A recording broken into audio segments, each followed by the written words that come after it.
Welcome to Sleepless Philosophers, where deep ideas meet restful nights. If you enjoy these journeys through philosophy, please like and subscribe and turn on notifications for daily uploads.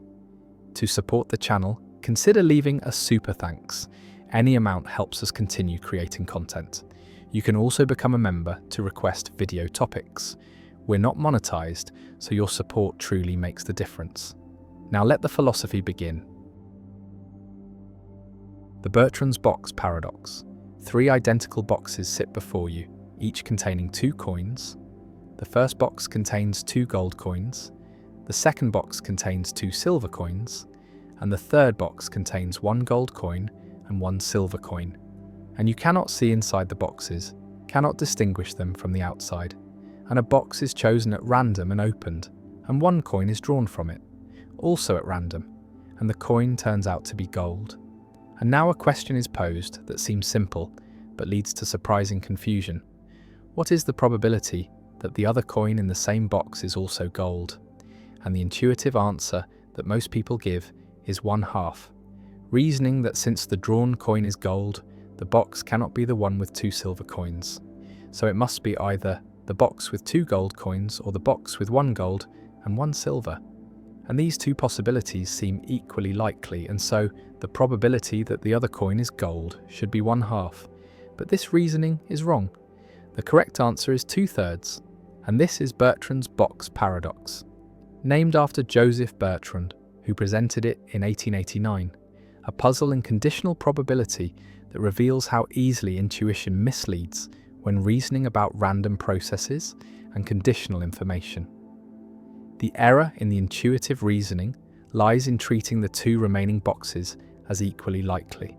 But they are not, because the probability calculation must account for how the gold coin was observed, must condition not just on which box was chosen, but on which coin was drawn.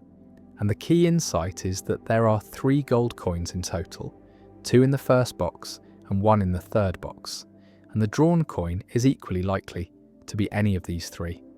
And if the drawn coin is one of the 2 from the first box, then the other coin in the same box is also gold, while if the drawn coin is the one from the third box, then the other coin is silver.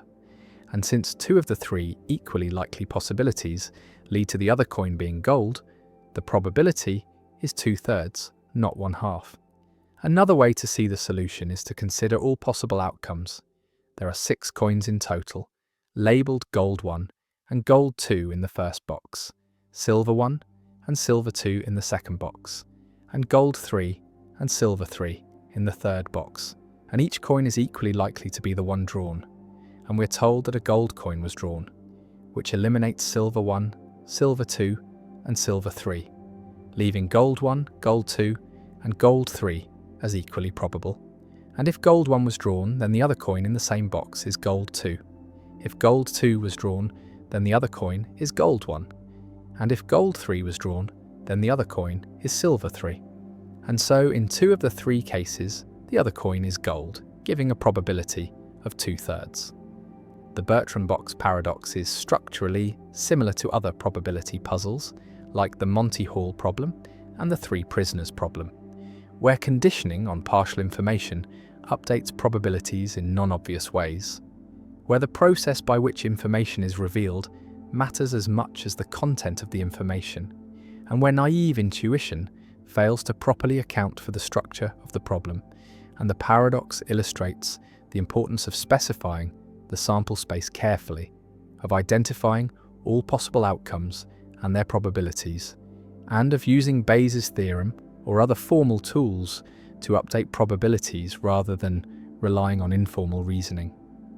The paradox also raises questions about the reference class problem, about which population of events the observed outcome should be considered a member of, because the intuitive error involves thinking of the outcome as selecting a box type, either 2 gold or mixed, rather than selecting a particular coin.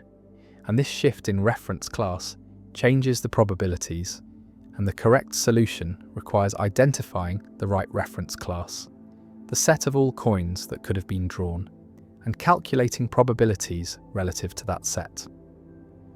Bertrand's box paradox has pedagogical value.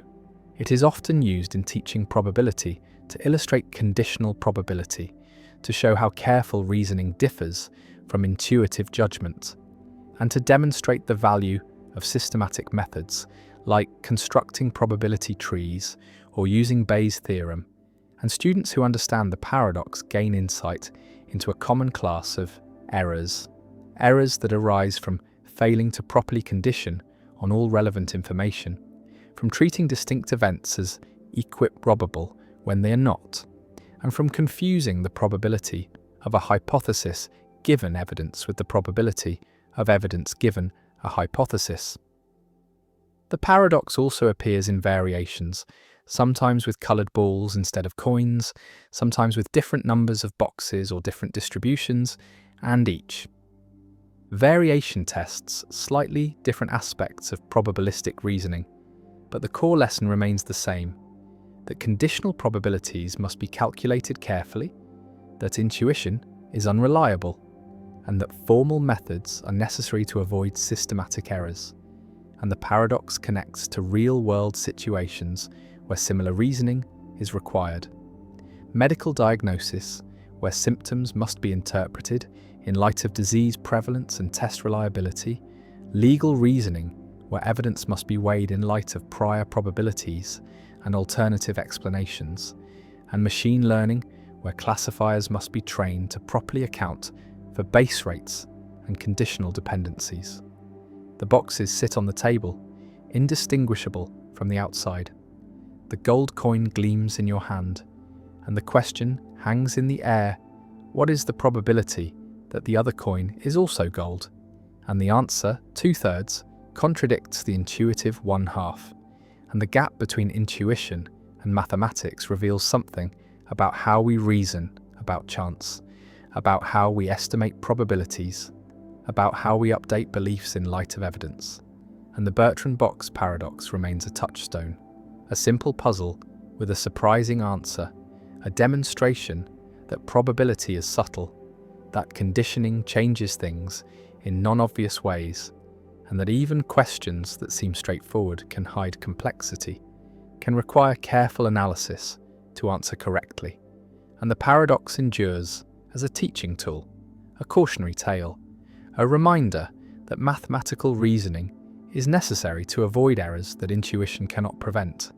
And the gold coin sits there, evidence that shifts probabilities, information that updates beliefs, and the calculation proceeds, formal and precise, yielding 2/3, and the intuition retreats, humbled by mathematics, corrected by careful thought. And the lesson is learned again, that probability is counterintuitive, that conditional reasoning is hard, and that paradoxes like Bertrand's box serve an essential function, exposing the gaps between how we think we reason and how we actually should reason, between the quick judgments of intuition and the slow calculations of mathematics. And the boxes remain coins inside, waiting to teach the next student, to confound the next intuition, to reveal once more that chance and evidence interact in ways that defy expectation. And the paradox persists, elegant and instructive, a permanent fixture in the pedagogy of probability, a puzzle that generations of students have encountered and been surprised by, and will continue to encounter as long as probability is taught and intuition needs correction. Skolem's paradox.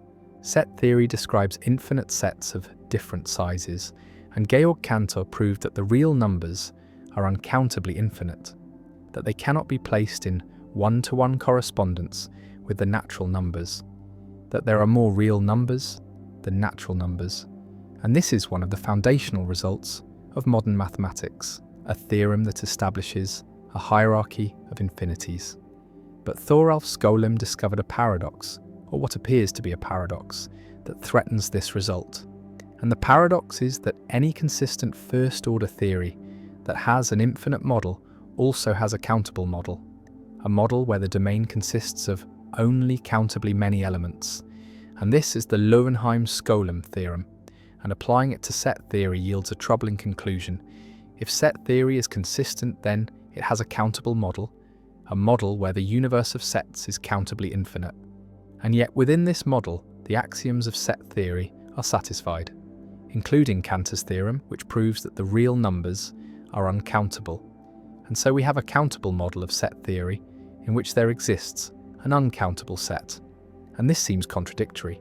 How can a set be uncountable if the entire universe is countable? How can there be more real numbers than natural numbers if the whole model has only countably many elements?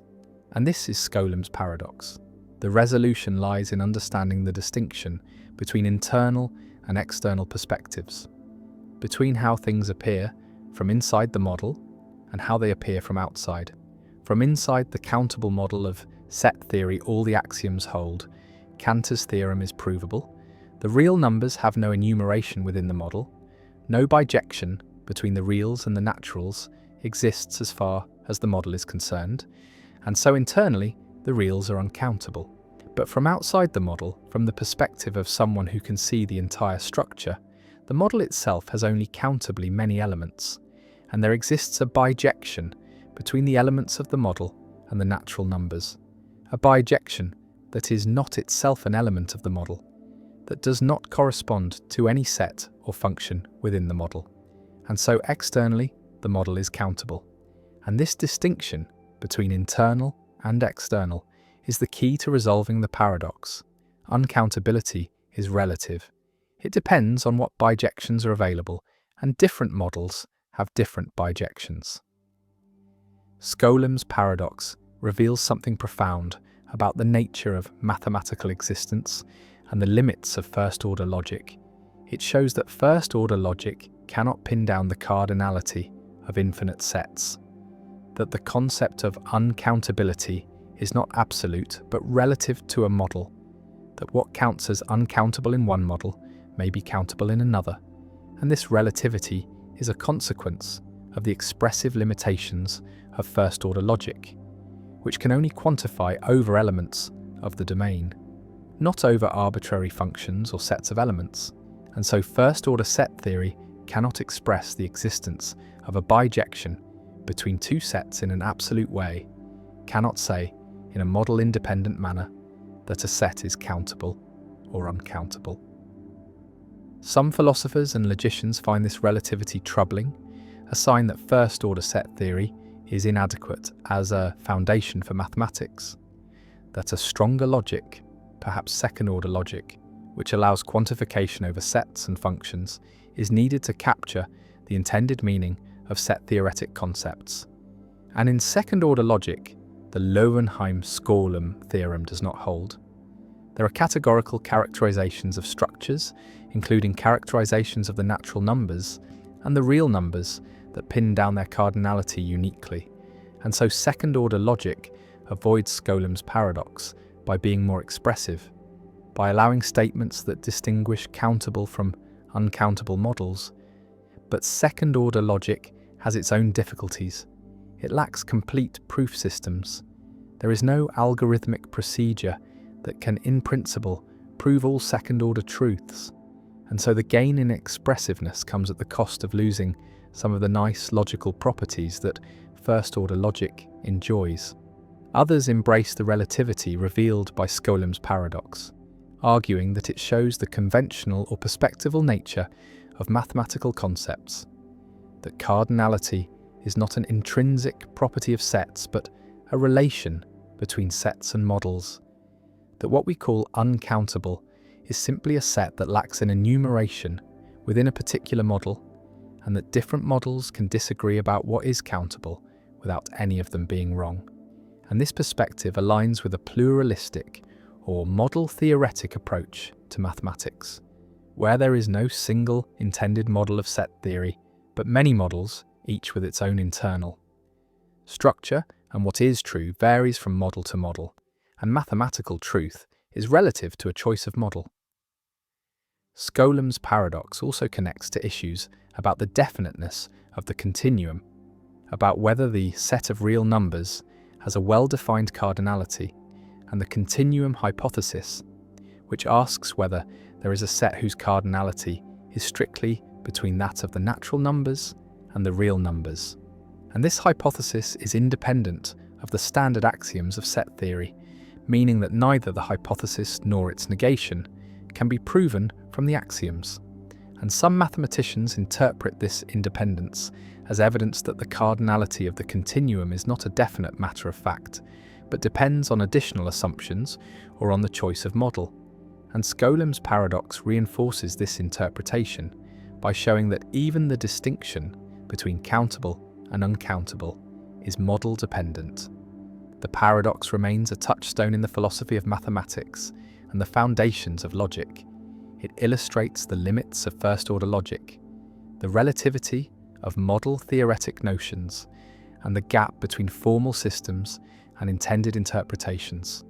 And it forces careful thinking about what it means to say that a set is countable or uncountable, about whether mathematical concepts have absolute meanings or are always relative to a framework, and about the relationship between syntactic provability and semantic truth. And the paradox has no simple resolution. Different philosophers and mathematicians draw different lessons, some seeing it as a defect of first-order logic, others as a feature revealing deep truths about the nature of infinity and cardinality. And the debate continues, with implications for how we understand the foundations of mathematics, the status of set theory, and the nature of mathematical truth. The countable model sits in logical space, containing sets and functions and real numbers, and within this model, Cantor's theorem holds. The reals are uncountable, no enumeration exists, but from outside the model, the whole structure is countable. All its elements can be listed, and the real numbers of the model, uncountable internally, are countable externally. And this doubling of perspective, this split between internal and external, is the heart of Skolem's paradox, a demonstration that perspective matters, that truth is not always absolute, that models can disagree, and that first-order logic, powerful as it is, cannot capture all the nuances of infinite cardinality. And the paradox endures, a puzzle that has shaped logic and set theory, a challenge that continues to generate discussion and debate, and a reminder that even the most basic mathematical concepts, even the notion of how many, become subtle and contested when applied to infinite collections. The Achilles and the tortoise.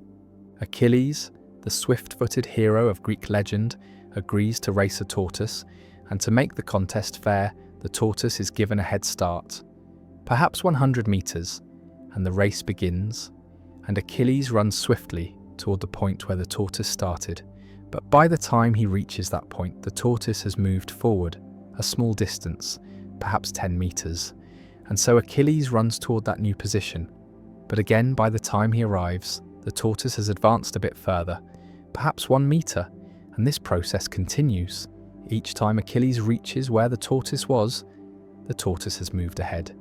And it seems that Achilles can never quite catch up, never quite overtake the slower creature. And yet common sense insists that, of course, Achilles will pass the tortoise. That speed wins races, that the faster runner always overtakes the slower, given enough time and distance. And this contradiction between logic and intuition is Zeno's most famous paradox, a puzzle that has captivated philosophers and mathematicians for over 2 millennia. Zeno of Elea constructed this argument in the 5th century BCE as part of his defense of Parmenidean monism, the idea that reality is one unchanging whole, and that motion and plurality are illusions. And the paradox was meant to show that the concept of motion leads to absurdity, that if we accept that space and time can be divided infinitely, then the faster can never overtake the slower. And since this conclusion is obviously false, something must be wrong with our assumptions about motion and change. The paradox rests on the idea that Achilles must complete infinitely many tasks, reaching the first point where the tortoise was, then the second, then the third, and so on without end. And if each task takes some amount of time, however small, then infinitely many tasks would require infinite time. And yet in reality, Achilles catches and passes the tortoise in a finite time. And so where is the error? Aristotle argued that the paradox confuses potential and actual infinity, that while the path can be divided into infinitely many segments in thought, Achilles does not actually perform infinitely many separate actions. He simply runs continuously and smoothly, and the infinite division is an artifact of analysis, not a feature of the motion itself. The resolution became clearer with the development of calculus, which showed that an infinite series of diminishing intervals can sum to a finite total, that 1 + 1/10 + 100th, and so on converges to a specific finite value. And so the infinite number of time intervals Achilles requires to reach each successive position also sum to a finite time, the time it takes him to overtake the tortoise. Yet the paradox retains a strange power, a sense that something about infinity remains counterintuitive, that the idea of completing an infinite number of steps feels impossible, even when mathematics insists it is not, and philosophers continue to debate whether the mathematical resolution truly captures the conceptual problem or merely sidesteps it. The paradox also connects to questions about the nature of space and time, whether they are continuous or discrete, whether motion is genuinely smooth or composed of tiny jumps, whether there is a smallest possible distance or duration beyond which reality cannot be divided. And these questions remain open in modern physics, where quantum mechanics and theories of spacetime suggest that the classical picture of smooth continuous motion may break down at the smallest scales.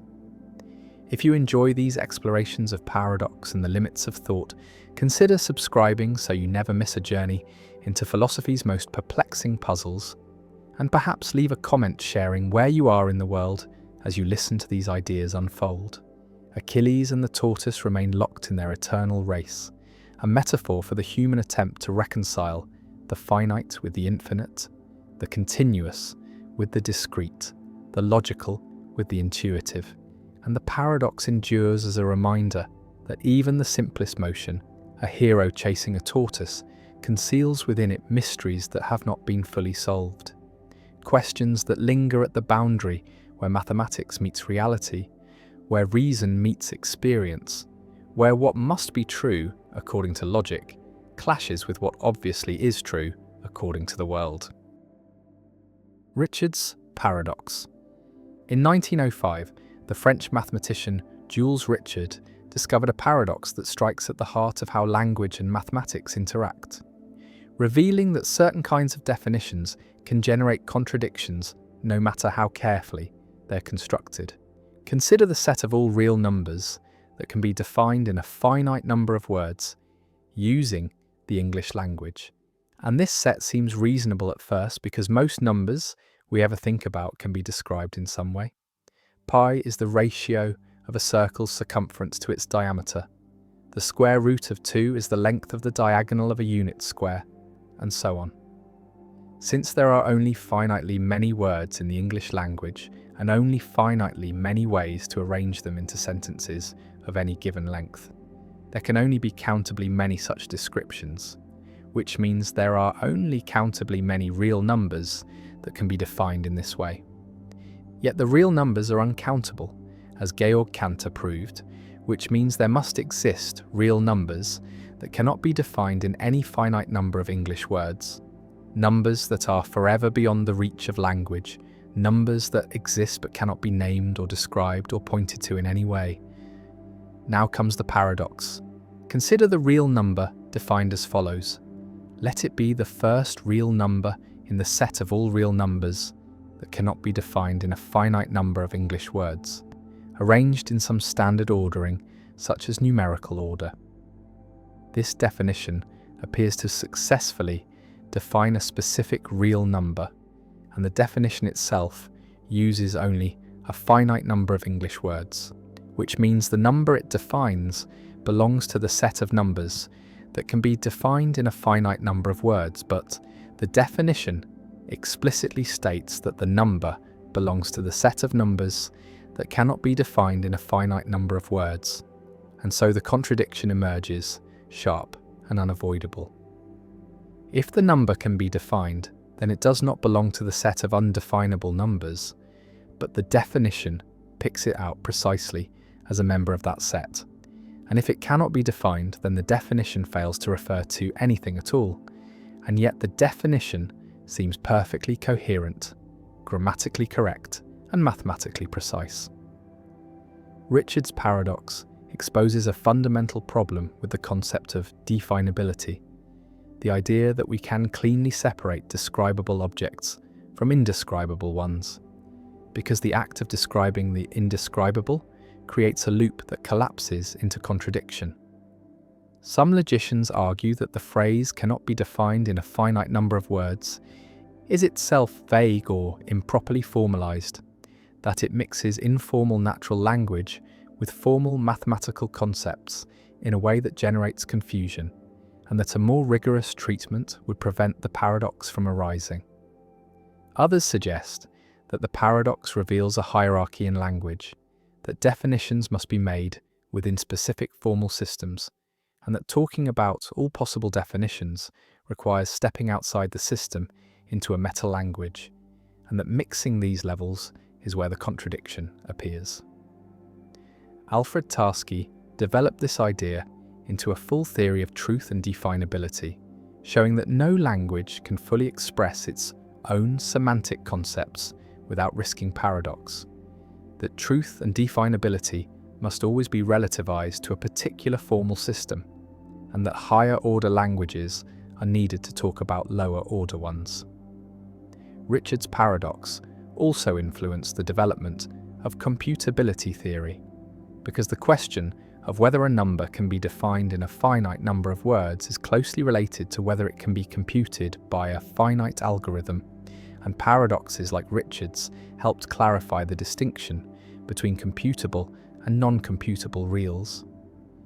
The paradox remains a haunting reminder that language, even mathematical language, has limits, that not everything that exists can be captured in words, and that the boundary between the describable and the indescribable is not as stable as it first appears.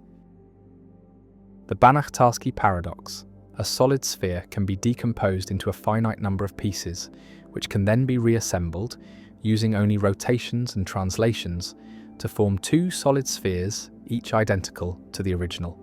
And this seems to violate conservation of volume, seems to create matter from nothing, seems to be impossible, and yet it is a theorem in mathematics, proven rigorously using the axiom of choice and the properties of infinite point sets. And this is the Banach-Tarski paradox, named after Stefan Banach and Alfred Tarski, who proved it in 1924. And the paradox reveals deep and counterintuitive features of infinite decompositions, of non-measurable sets, and of the relationship between mathematics and physical reality. The proof proceeds by decomposing the sphere into a finite number of pieces, typically 5 or 6, and each piece is a set of points, not a solid region with smooth boundaries, but a scattered, disconnected, infinitely complex collection of points. And these pieces are non-measurable, meaning they do not have well-defined volumes in the usual sense.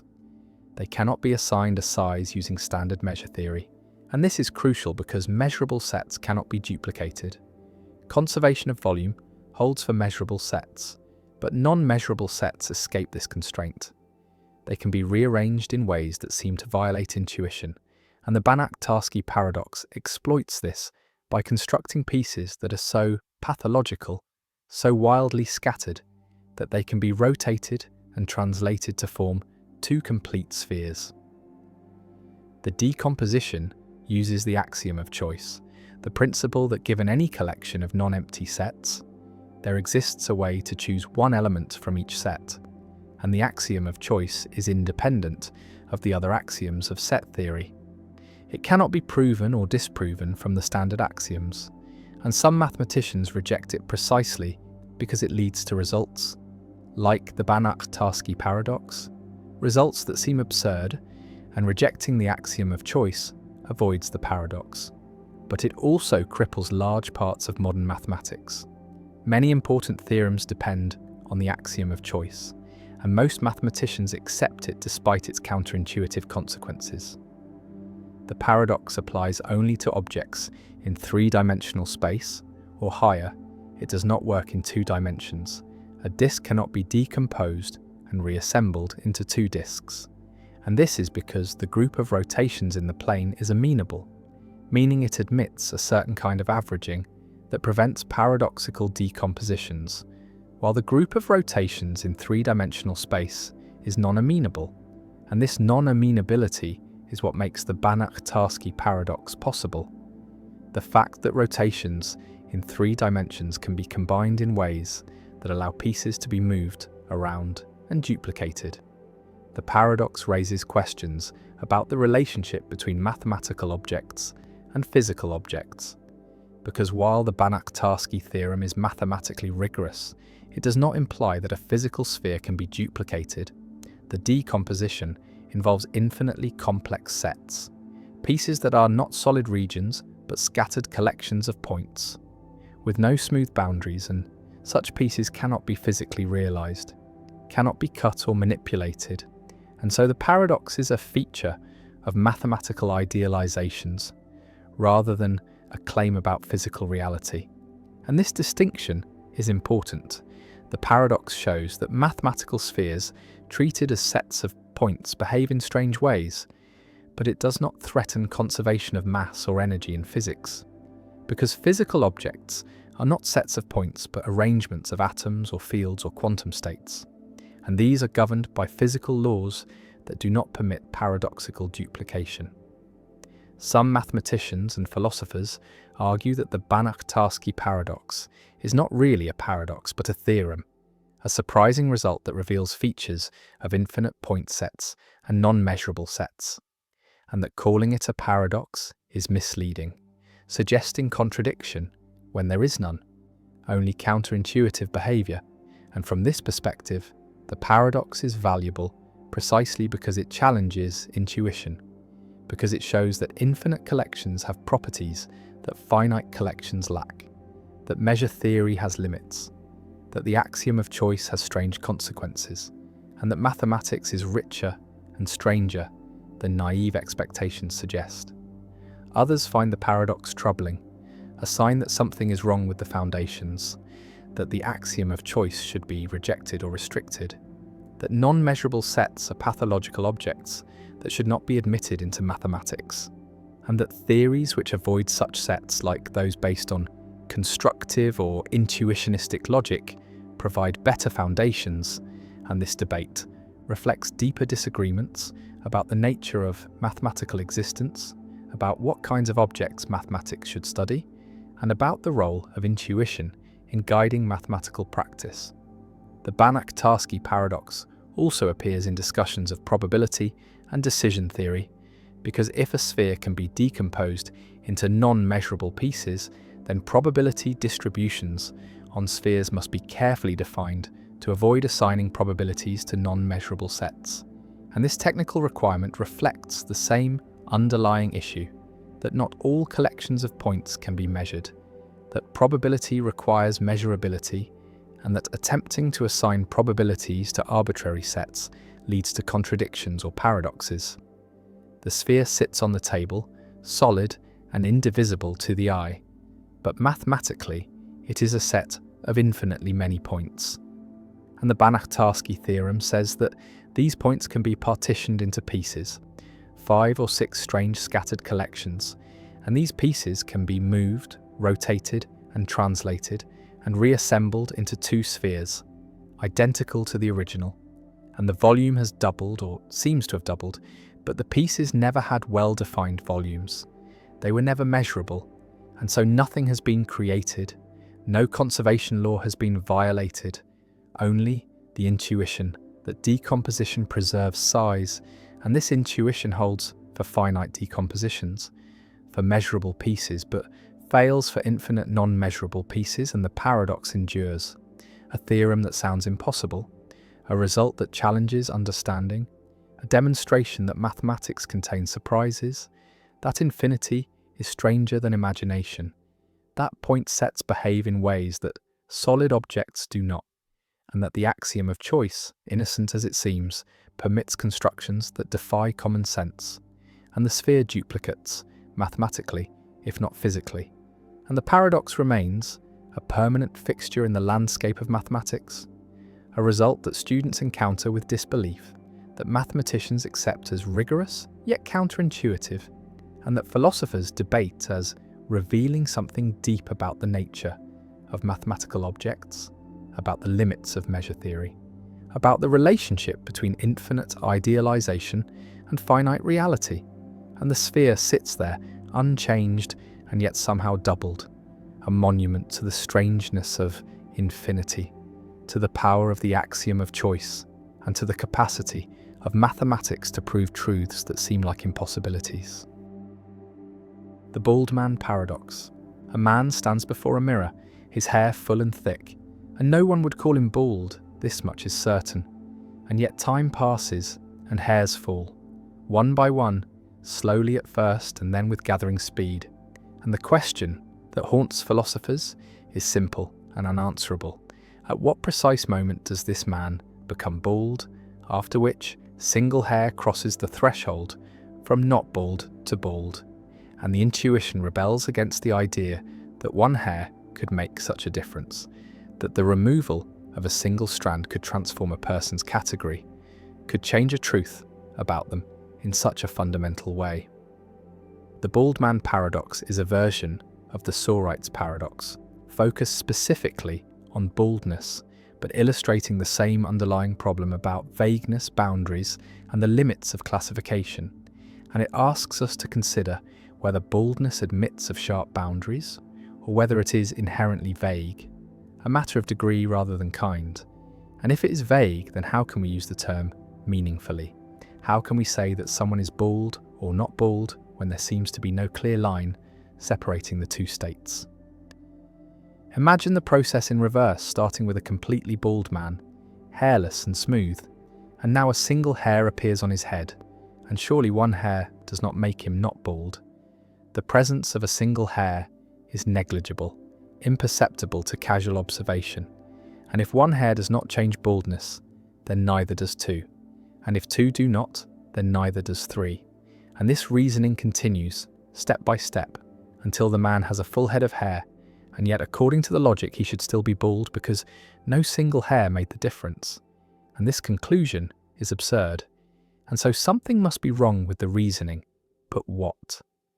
The paradox forces a choice between several uncomfortable positions.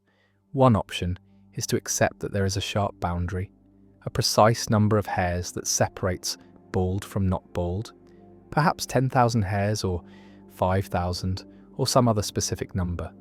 And anyone with fewer hairs than this threshold is bald, while anyone with more is not bald. And this view preserves classical logic, maintains that every statement is either true or false, that vagueness is merely epistemic, a matter of our ignorance about where the true boundary lies. But this position strikes many as implausible because it seems arbitrary. There is no principled reason why 10,000 hairs should be the cutoff rather than 10,001, and the idea that baldness depends on such a precise count feels wrong, disconnected from how we actually use the term. Another option is to reject the idea of sharp boundaries and embrace the view that baldness is genuinely vague, that there are borderline cases where it is neither determinately true nor determinately false that someone is bald, cases where the world itself does not settle the question. And this view requires abandoning or modifying classical logic, accepting that by valence, the principle that every proposition is either true or false does not hold for vague predicates, and this leads to various non-classical logical systems. Three-valued logics where propositions can be true, false or indeterminate, fuzzy logics where truth comes in degrees ranging continuously from 0 to 1. Supervaluationism, where a statement is true if it is true on all acceptable ways of making the vague term precise, and each of these approaches has costs and benefits. Each preserves some intuitions while sacrificing others. A third option is contextualism, the view that whether someone is bald depends on the context of utterance, on the standards and purposes operative in a given conversation or situation. And in one context, a man with 5,000 hairs might count as bald, while in another context, only someone with fewer than 1,000 hairs would count. And this view makes baldness relative rather than absolute. And it explains why borderline cases feel uncertain, because in borderline cases, the context has not provided enough information to determine which standards apply, but contextualism faces challenges too. It must explain how context determines standards, whether there are constraints on what standards can be operative, and whether contextualism avoids the Sorites paradox or merely relocates it to the question of when contexts shift. The bald man paradox also connects to broader questions about language, reference, and the relationship between words and the world. Because if most predicates in natural language are vague, and they are, nearly every adjective and many nouns admit of borderline cases, then vagueness is not a peripheral issue, but a central feature of how we communicate. And any theory of meaning must account for it, must explain how. Vague terms can be useful and informative despite their lack of sharp boundaries, and must address whether vagueness is a feature of language, of thought, of the world, or of all three. Some philosophers argue that vagueness is purely linguistic, that the world itself is precise and determinate, but our words are blunt instruments that fail to carve reality at its joints, while others suggest that vagueness exists in thought as well, that our concepts are themselves fuzzy, and still others propose that the world itself contains vague objects and properties, that reality does not always come with sharp boundaries, that nature is continuous and gradual in ways that resist precise classification. The paradox has practical implications as well. In law, where terms like reasonable and substantial and significant must be applied to real cases despite their vagueness. In medicine, where diagnostic criteria often involve thresholds that are somewhat arbitrary. In ethics, where drawing lines between permissible and impermissible actions may require confronting borderline cases where intuition provides no clear guidance. And in each of these domains, the bald man paradox is not merely an abstract puzzle, but a genuine obstacle to clear thinking and fair judgment. The paradox also raises questions about personal identity and change over time.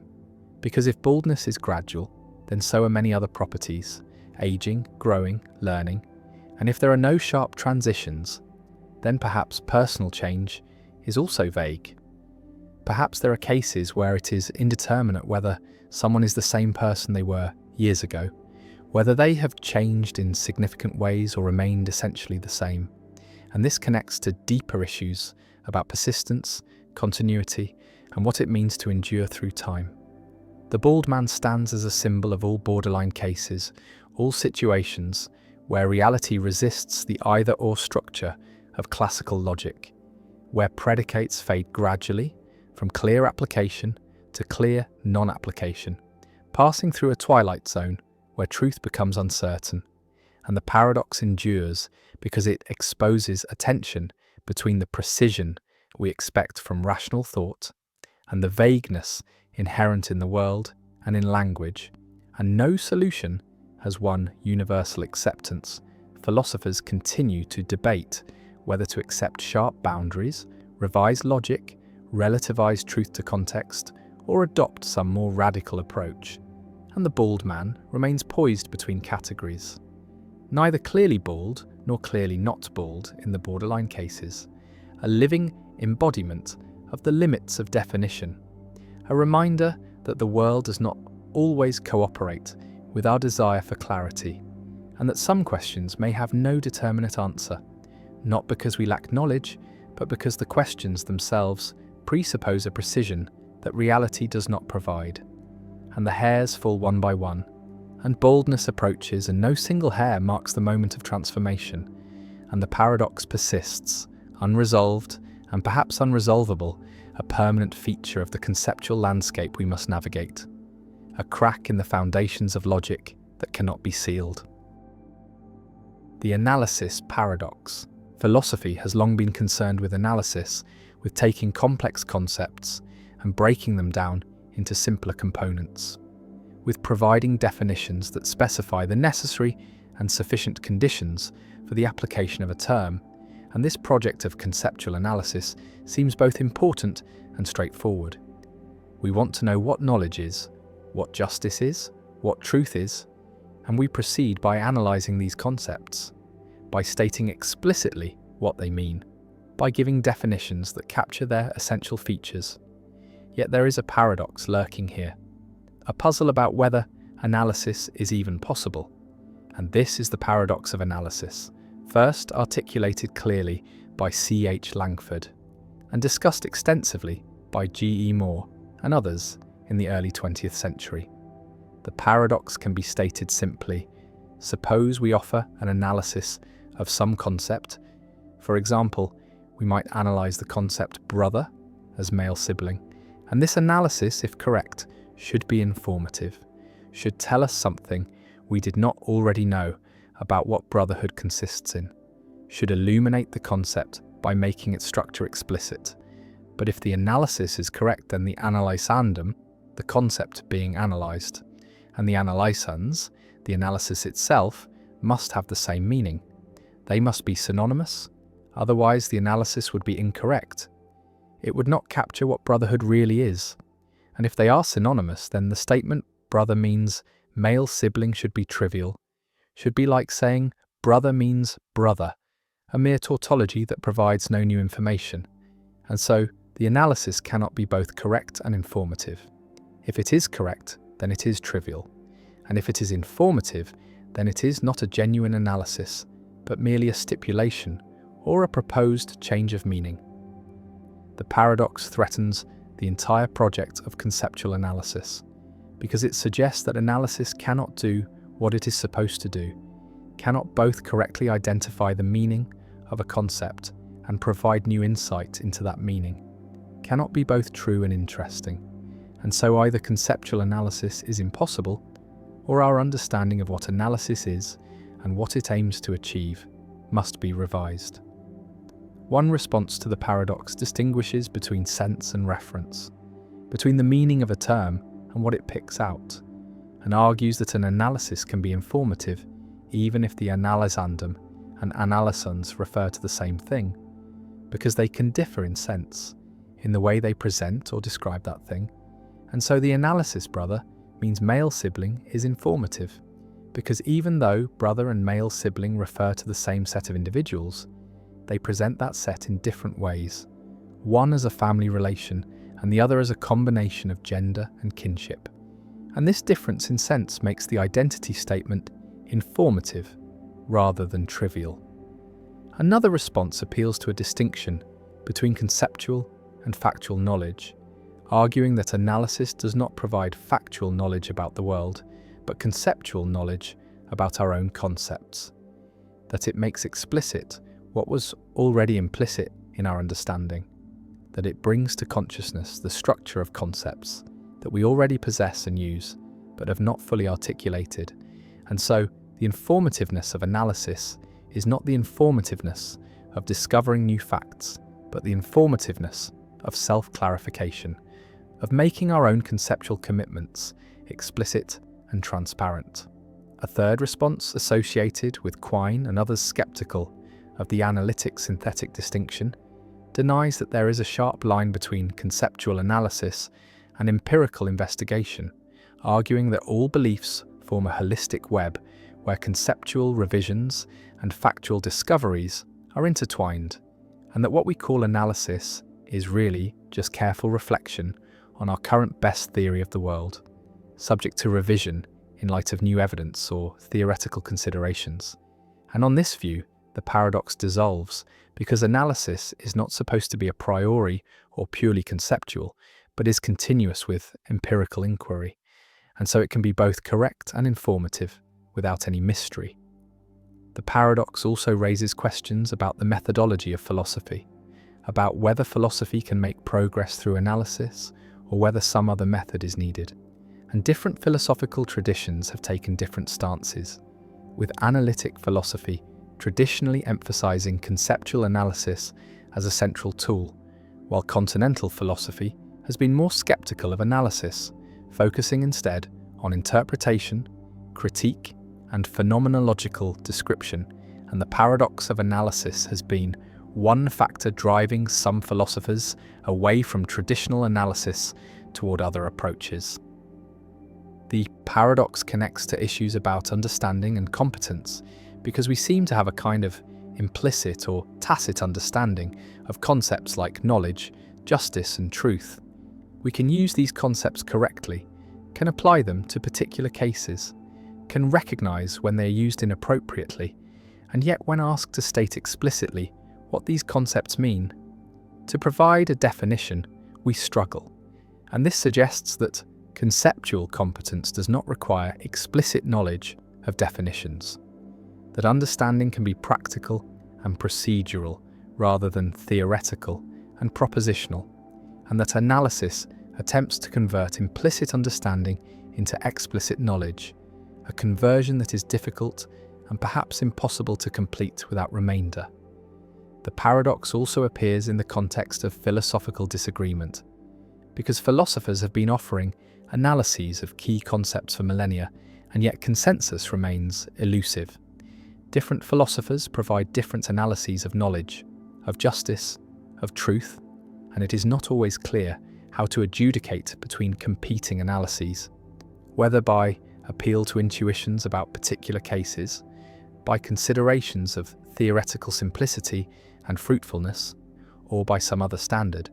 And the lack of agreement raises the question of whether these concepts have determinate meanings that analysis can discover, or whether they are vague, contested, or essentially contested, such that no single analysis could capture all the ways they are legitimately used.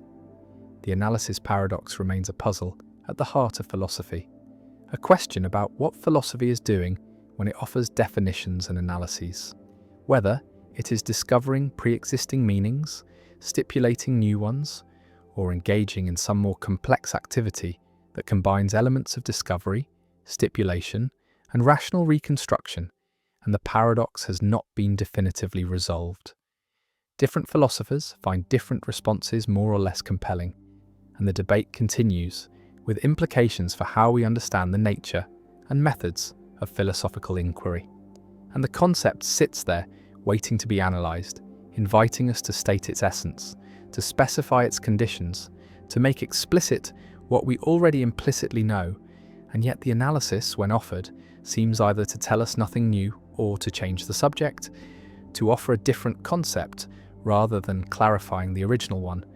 And the paradox persists, a thorn in the side of analysis, a reminder that understanding is more elusive than it appears, that the gap between knowing how to use a concept and knowing what it means is wider than we thought, and that philosophy, despite its ancient commitment to clarity and definition, to making the implicit explicit and the confused clear, may be chasing a goal that is inherently problematic, inherently paradoxical, a goal that recedes as we approach it, that becomes more obscure the more we try to illuminate it, and yet we continue to analyse, to offer definitions, to seek clarity, because the alternative, giving up on understanding, seems worse. The arrow paradox. Motion seems so simple, so obvious. An arrow flies through the air from bow to target, and no one doubts that it moves. Yet the ancient Greek philosopher Zeno of Elea posed a question that has troubled thinkers for over 2,000 years, a question about whether motion is even possible at all. And this is the arrow paradox, one of Zeno's many arguments against the reality of change and multiplicity. Consider an arrow in flight, frozen at a single instant of time. At that precise moment, the arrow occupies a specific region of space exactly equal to its own length and width. It is not in two places at once. It is simply where it is motionless, static, indistinguishable from an arrow at rest. At the next instant, the same is true. The arrow occupies a space equal to itself, motionless at that frozen moment, and at the next instant, and the next, and if time is composed of a sequence of such instants, then at every instant the arrow is motionless. And if the arrow is motionless at every instant, then how can it be said to move at all? For motion would require the arrow to be in more than one place at a single instant, or to be in a state of transition rather than a state of rest, and yet at any given instant there is no motion, only position. Zeno used this paradox to support the Eleatic philosophy of Parmenides, which held that change and motion are illusions, that reality is a single, unchanging whole, and that the apparent diversity and movement we perceive are mere deceptions of the senses. The arrow paradox strikes at the very concept of instantaneous velocity, the idea that an object has a speed at a single moment in time, and Aristotle attempted to refute Zeno by arguing that time is not composed of indivisible instants, but is continuous, that motion is not a series of static positions, but a process that unfolds over intervals, and that the paradox arises only if we mistakenly treat time as a collection of frozen moments, rather than a flowing continuum. Modern physics offers a different resolution through calculus, where velocity is defined as the derivative of position with respect to time, a limit that describes how position changes as the time interval approaches zero. And in this framework, instantaneous velocity is a well-defined concept. The arrow does have a speed at each moment, even though speed is not a property that can be observed in a single instant, but only inferred from the relationship between position and time. Yet some philosophers argue that the arrow paradox still points to something genuine and unresolved, a mystery about how the static and the dynamic relate, how a series of stillnesses can add up to motion, how being in a place can somehow become moving between places. Quantum mechanics adds another layer to the puzzle, because at the subatomic level, particles do not have definite positions and velocities simultaneously. The Heisenberg uncertainty principle states that the more precisely we know a particle's position, the less precisely we can know its momentum. And in some sense, the arrow paradox prefigures this strange quantum behavior, the idea that motion and position are not entirely compatible descriptions of reality. The paradox also connects to debates about the nature of time itself, whether time is discrete or continuous, whether it flows or is an illusion, whether the present moment is all that exists or whether past and future are equally real, and whether change is fundamental or derivative.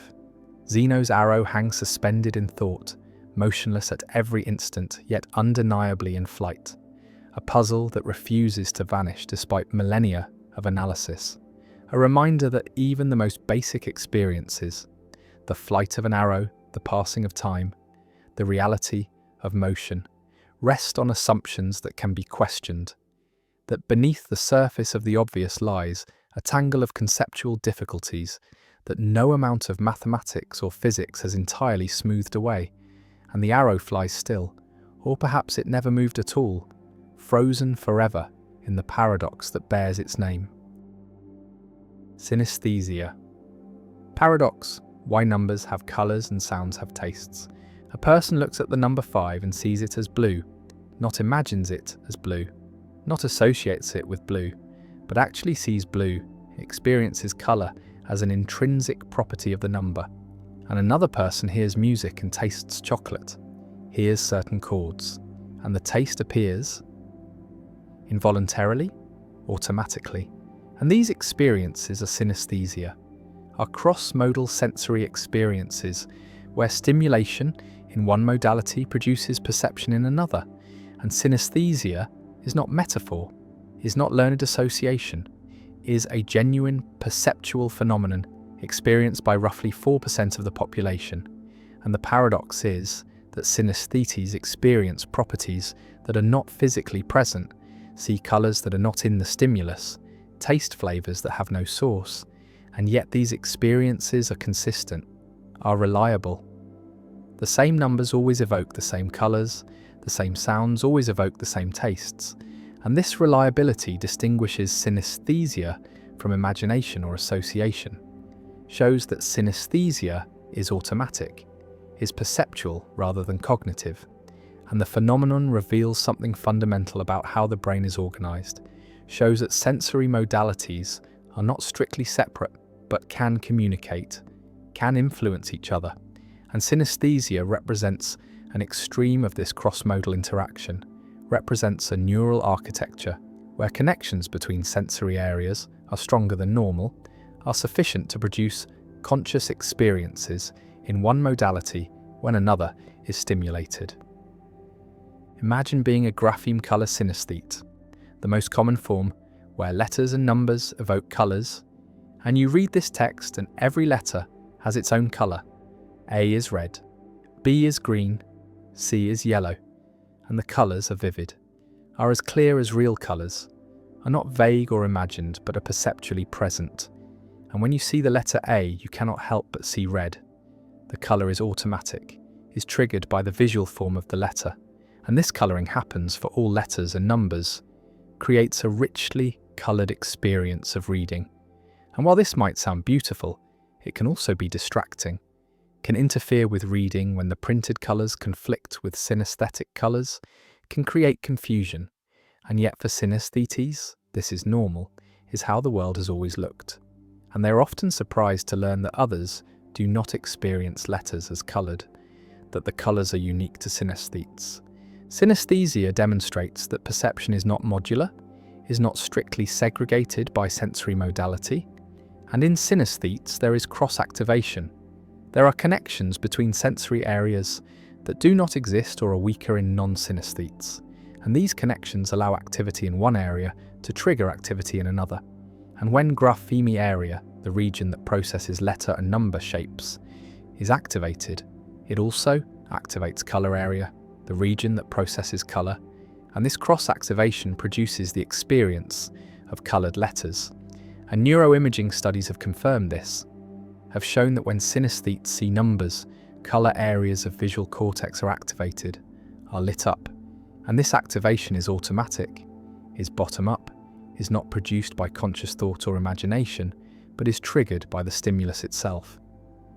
Visualize the brain as having sensory areas that are normally separate: visual area, auditory area, taste area, and these areas process their respective inputs and pass information to higher level regions. But in synesthetes there are additional connections. There are pathways between sensory areas that allow direct crosstalk, and these pathways are the neural basis of synesthesia, are what allows stimulation in one modality to produce experiences in another. And the connections are not learned, are not created through experience, but are developmental, are present from early life. And synesthesia is lifelong, is consistent. The same cross-modal experiences occurring throughout the synesthete's life. The synesthesia paradox is that these experiences are perceptual, are as real as any other perception, and yet the properties perceived are not present in the stimulus. The number 5 is not blue, is black on white, and yet the synesthete sees blue. And this challenges theories that say perception is veridical, is accurate, is a representation of physical reality. And synesthesia shows that perception can include properties that are not in the world, that are generated internally, and yet these properties feel external, feel like properties of objects rather than like internal mental states. And this raises questions about the nature of perception, about what it means for perception to be of something, about whether all perception involves some degree of construction, some degree of adding properties that are not in the stimulus. One theory of synesthesia is that everyone is born with extensive cross-modal connections, that infant brains have connections between all sensory areas, and during development, most of these connections are pruned or eliminated, and sensory areas become more segregated. And in synesthetes, some of these early connections are preserved, are not pruned, and this preservation allows the cross-modal experiences to continue into adulthood. And this theory is supported by evidence that infants show some synesthetic effects, show cross-modal correspondences, and that synesthesia runs in families, has a genetic component. suggesting that genes that regulate synaptic pruning are involved. Another theory is that synesthesia involves disinhibition, involves normally present connections between sensory areas that are usually inhibited, are suppressed, and in synesthetes this inhibition is weakened, is less effective, and so the connections are active, allow cross-activation, and this theory is supported by evidence that synesthesia can be induced temporarily in non-synesthetes through drugs that reduce inhibition, through hypnosis, through sensory deprivation, suggesting that the neural machinery for synesthesia is present in everyone, but is normally inhibited, and synesthetes have less inhibition, have more open channels between sensory areas. Synesthesia also has practical implications. Some synesthetes report that their experiences are useful, provide memory aids, make information more distinctive, easier to remember, and some musicians with sound-colour synesthesia report that the colours help with composition, with understanding musical structure, and some artists deliberately cultivate synesthetic experiences, use them as sources of creativity. And understanding synesthesia has implications for education, for recognising that people process information differently, that sensory experiences vary across individuals, and that teaching should accommodate these differences, should recognise that some students have richly coloured experiences of letters and numbers, while others do not. The phenomenon also raises questions about consciousness, about qualia, about the subjective properties of experience, because synesthetes have different qualia than non-synesthetes, have colour experiences that others do not, and this shows that consciousness is not uniform, is not the same across individuals, and qualia vary, and this variation is not just quantitative, is not just more or less of the same experience, but is qualitative, involves entirely different types of experience, and this challenges theories that say all consciousness is universal, is the same for everyone, and supports theories that say consciousness is individual, is constructed by each brain in potentially different ways. And synesthesia is one example of this variation, is one way that consciousness can differ. Some philosophers argue that synesthesia shows that perception is not representational, does not represent external properties, because the colours seen by graphema colour synesthetes do not represent anything in the world. The number 5 is not blue, and yet the colour is perceived, and this challenges representational theories of perception, suggests that perceptual experiences are not always representations of external properties but can be internally generated responses. And synesthesia is a case where the response includes properties that are not being represented, and this raises questions about what makes perception representational, whether all aspects of perception are representations or whether some are merely responses are produced by the perceptual system without representing anything external. The number appears black on white, and the synesthete sees blue, vivid and automatic. The colour is as real as the number, is as perceptually present, and yet the colour is not there, is not in the stimulus, is generated by the brain, is a cross-modal activation, and the synesthesia paradox remains. Perception includes non-veridical properties, includes experiences that do not correspond to stimulus properties, and yet these experiences are automatic, are reliable, are as perceptually real as any other, and synesthesia endures as one of the most fascinating phenomena in neuroscience, a demonstration that sensory modalities are not strictly separate, that cross-modal connections exist, that perception can include internally generated properties, and that consciousness varies across individuals, includes experiences that are unique, that are not shared by everyone, and the colours remain overlaid on letters, triggered by sounds, evoked by tastes, and the cross-modal world of synesthetes continues, different from the world non-synesthetes perceive, richer in some ways, more confusing in others, and the phenomenon persists. Quine's-Gavagai problem? Why we can never know what anyone really means. An anthropologist arrives in a remote village to study an unknown language a language no outsider has encountered before, and the anthropologist has no translator, no dictionary, no common linguistic framework, only observations and patience, and the method is radical translation. Learning the language from scratch by observing how natives use words in response to events. And one day, a rabbit runs past and a native points and says "Gavagai," and the anthropologist writes in the notebook, "Gavagai means rabbit." And this seems reasonable, seems like an obvious inference. The native saw a rabbit and said "Gavagai," so "Gavagai" must refer to rabbits. But philosopher Willard Van Orman Quine points out a problem, a deep problem about meaning and translation. Because "Gavagai" might mean rabbit, but it might also mean undetached rabbit part, or rabbit stage, or collection of rabbit molecules, or instance of rabbithood. And all these translations are consistent with the native's behaviour.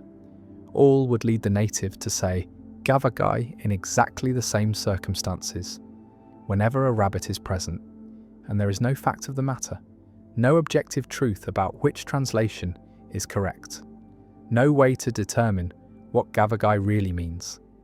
And this indeterminacy is not due to practical limitations, not due to insufficient evidence, but is fundamental, is a consequence of how meaning works. And this is Quine's "Gavagai problem, also called the problem of indeterminacy of translation, a challenge to the idea that words have determinate meanings, that translation has right answers, and that we can know what others mean when they speak. Imagine trying to distinguish between "Gavagai" means rabbit and "Gavagai" means undetached rabbit part. And you point to the rabbit and the native says "Gavagai," and you point to the rabbit's ear and ask whether this is "Gavagai," and the native responds, but you do not know whether the response means yes because the ear is an undetached rabbit part, or no, because the ear is not a whole rabbit, or something else entirely. And every test you design, every question you ask, can be interpreted in multiple ways, can be answered consistently by multiple translations, and no amount of observation, no behavioural evidence can definitively settle which translation is correct, because the native's behaviour under all possible circumstances is compatible with multiple interpretations.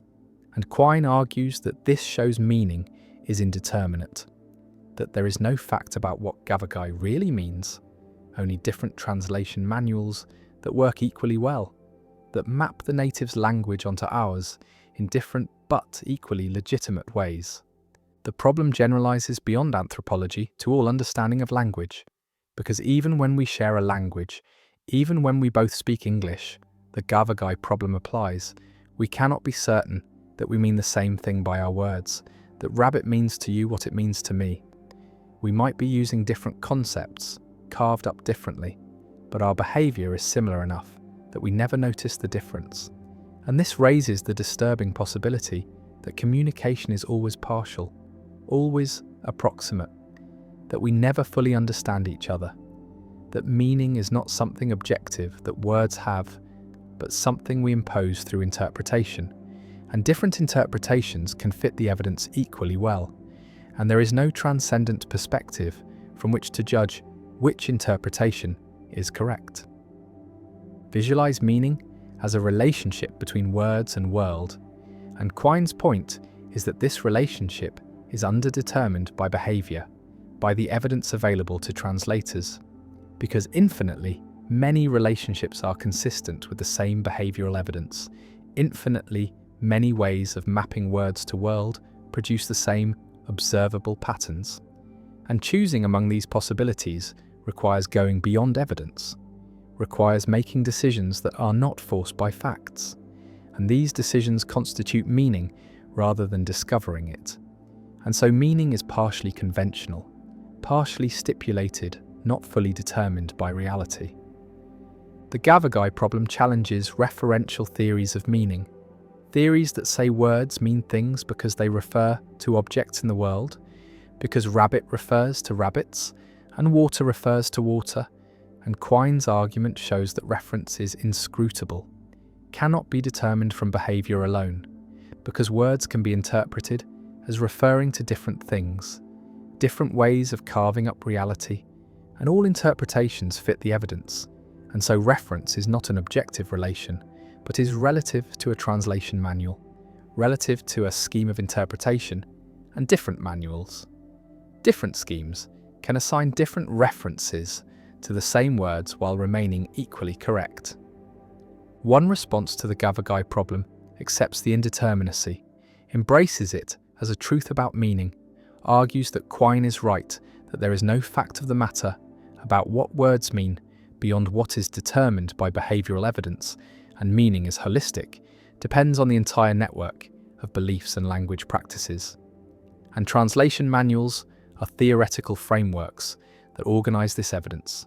And like all theories, they are underdetermined by data, and multiple theories fit the same data equally well. And choosing among them involves pragmatic considerations, simplicity, utility, coherence, but not truth in any absolute sense. And this response treats meaning as a human construction, something we create through practices rather than something we discover in nature. Another response denies the indeterminacy, argues that Quine's thought experiment is artificial, that in real translation situations additional evidence is available, evidence about intentions, about how speakers correct each other, about the structure of their conceptual schemes. And this additional evidence narrows down the possibilities, rules out bizarre interpretations like undetached rabbit part, and determines that Gavagai means rabbit in the ordinary sense. And while perfect certainty may be impossible, practical determinacy is achievable, and meaning is objective enough for communication to succeed, for translation to have right and wrong answers. And the Gavagai problem is an epistemological worry, a concern about how we know what words mean, but it does not show that words lack determinate meanings, only that discovering those meanings is difficult.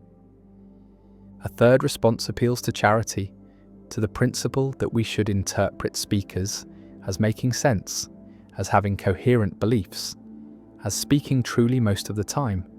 And this principle constrains translation, rules out interpretations that make speakers irrational or massively mistaken. And while charity does not uniquely determine translation, it narrows the range of acceptable interpretations, and combined with simplicity and other pragmatic virtues, it makes translation tractable, makes it possible to arrive at good translations, even if not perfect ones. And this response treats translation as an interpretive practice, guided by norms rather than as a purely empirical investigation, guided only by behaviour. The Gavagai problem also connects to broader philosophical issues about realism and anti-realism, about whether there are objective facts independent of our theories and languages. Because if meaning is indeterminate, then perhaps reality itself is indeterminate. Perhaps there is no fact about whether rabbits or undetached rabbit parts exist, only different ways of organising experience, different conceptual schemes that carve up the world differently. And Quine's ontological relativity, his claim that what objects exist is relative to a language or theory, follows from the Gavagai problem, from the recognition that reference is inscrutable, that we cannot say what exists absolutely, but only what exists relative to a framework.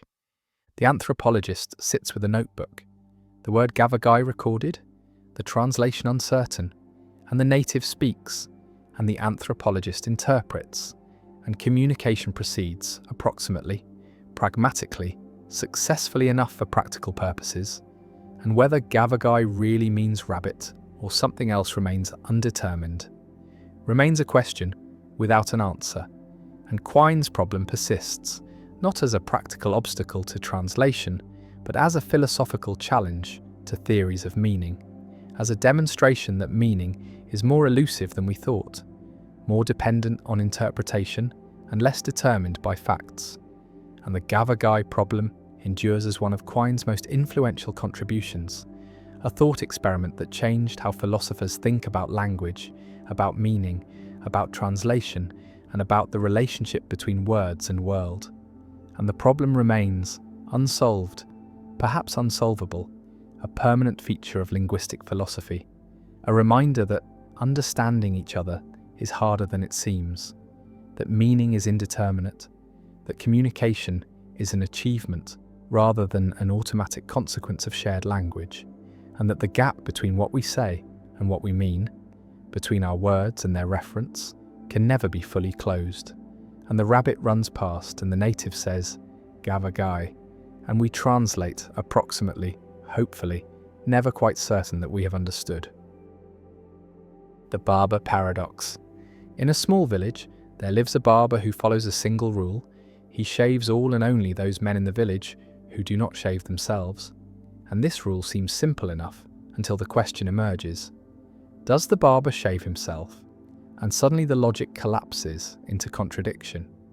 If the barber shaves himself, then he belongs to the group of men who shave themselves, which means according to the rule, he should not shave himself because he only shaves men who do not shave themselves.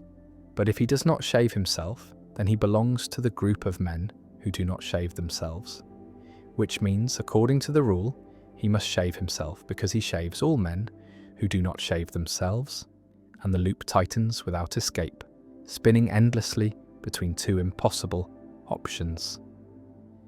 Bertrand Russell popularized this version of his own paradox as a way to make the abstract problem of self-referential sets more accessible, more human, more vivid, because a barber is easier to imagine than a set of all sets that do not contain themselves. Yet the logical structure remains identical, a rule that turns inward and devours its own coherence. The paradox reveals something unsettling about definitions and categories, that not all rules can be consistently applied, that language and logic can conspire to create situations that seem perfectly reasonable until examined closely, and then they shatter. Some philosophers argue that the barber simply cannot exist, that the rule itself is contradictory, and therefore no such barber could ever follow it in reality, while others suggest that the problem lies in assuming the rule must apply universally, that perhaps the barber is exempt from his own rule, or that the village contains no barber at all. The paradox also exposes the danger of self-reference, the way that statements or rules that loop back on themselves can generate infinite regress or outright contradiction. And this has implications far beyond barbershops, touching mathematics, computer science, law, and any system that attempts to regulate itself from within. In set theory, the barber paradox mirrors Russell's discovery that naive set theory permits the construction of sets that cannot exist without contradiction, forcing mathematicians to impose restrictions on which sets are allowed to form, creating hierarchies and boundaries to prevent self-reference from poisoning the system. The barber stands at the edge of reason, a figure trapped in a loop of his own making, unable to shave or not shave without violating the very rule that defines his existence, and in this way, he becomes a symbol of the limits of logic, a reminder that not every question has an answer, that some problems resist resolution no matter how carefully they are examined. The paradox lingers in the mind, a simple story about a man and a razor that somehow reveals a crack in the foundation of thought itself, and once noticed, it cannot be ignored, appearing again and again wherever rules turn inward, wherever systems attempt to contain themselves, wherever language reaches the boundary of what it can coherently express. The Abilene paradox: why groups choose what nobody wants. A family sits on a porch in Coleman, Texas, on a hot afternoon, comfortable, playing dominoes, and the father-in-law suggests driving to Abilene for dinner, 53 miles away in a car without air conditioning. And the suggestion is not enthusiastic, is tentative, but the son-in-law says sure, sounds good, not because he wants to go, but because he assumes others want to go, and he wants to be agreeable. And the wife says yes if you all want to go, and the mother-in-law says of course, and they all pile into the car and drive to Abilene in dusty heat, arrive hot and tired, eat mediocre food, drive back exhausted, and sitting on the porch again, someone admits they didn't really want to go, and then everyone admits they didn't want to go, admits they only agreed because they thought others wanted it. And the entire group took an action that no individual wanted, chose an outcome that everyone preferred to avoid. And this is the Abilene paradox, described by management professor Jerry Harvey, a phenomenon where groups make decisions that contradict the preferences of all members, where collective action diverges from individual preferences, not through majority rule or compromise, but through misperception, through failure to communicate, through assumptions about what others want. And the paradox reveals that agreement is not always consensus, that unanimous decisions can be unwanted by everyone. And the Abilene paradox shows a different kind of collective irrationality from Condorcet cycles or voting paradoxes. Shows irrationality that arises from social dynamics, from conformity pressure, from reluctance to dissent. And the paradox remains relevant for understanding group decision-making, for recognizing that groups can fail not just through conflict, but through false consensus, through everyone going along with what nobody wants. Imagine the psychology of each family member. Each sits on the porch comfortable, each prefers staying home, but each hears the suggestion and thinks, well, if someone is suggesting it, they must want it. I don't want to be the one who ruins everyone's plans. I should be agreeable. Go along, be a team player. And so each agrees despite preferring to stay, and no one voices their actual preference. No one says, I'd rather stay home. And the group collectively creates a false impression, creates the appearance of consensus when none exists, and everyone interprets others' agreement as reflecting genuine preference rather than social accommodation. And this mutual misperception drives the group toward an outcome no one wants. And the paradox unfolds. The trip is taken, the unwanted dinner eaten, and only afterward does truth emerge. Does communication clarify that everyone preferred staying home? And the group confronts the absurdity, the recognition that they did something no one wanted through failure to communicate authentically. The Abilene paradox differs from groupthink, where group members genuinely conform their preferences to the group, genuinely come to believe the group view. And Abilene involves no genuine preference change, involves only misperception, only assumption about what others want. And members maintain their private preferences, but suppress them out of social pressure, out of desire to be agreeable. And this suppression is the source of the paradox, creates the gap between public agreement and private preference, and the gap allows groups to pursue actions that everyone opposes. And breaking the paradox requires someone to voice dissent, to say, actually, I'd prefer not to go. And this dissent can reveal that others feel the same, can break the false consensus, but dissent is risky, is socially uncomfortable, requires challenging what appears to be group preference. And most people avoid this, prefer to go along, and the paradox persists. Visualize the Abilene paradox as a coordination failure, where the optimal outcome requires everyone to reveal their true preferences, requires honest communication, but social norms and psychological tendencies prevent this, create pressure toward agreement, toward accommodation, toward not rocking the boat. And these pressures are strongest when relationships matter, when group harmony is valued, when dissent risks social costs and family dinners and work teams and community groups all face Abilene risks. All can make decisions that no one wants, through false consensus, through failure to communicate authentically. And the paradox shows that agreement is not always good, that unanimous decisions can be wrong, that groups need mechanisms for authentic communication, need cultures that encourage dissent, need permission to disagree. One lesson from the Abilene paradox is the importance of honest communication, of creating environments where people feel safe expressing disagreement, where dissent is welcomed rather than punished. And organizations that suffer repeated Abilene paradoxes often have cultures of false harmony, have norms that discourage challenging proposals, have leaders who interpret dissent as disloyalty, and these cultures create conditions for Abilene, create pressure toward agreement, and preventing the paradox requires changing culture, requires valuing truth over harmony, requires encouraging people to voice concerns. And this is difficult, requires conscious effort, requires leadership that models disagreement, that rewards dissent, that avoids shooting messengers. Another lesson is about decision-making procedures, about how groups can avoid abilene through structured processes, through anonymous voting, through devil's advocate roles, through explicit checking for consensus, through asking not just who agrees, but who disagrees and why.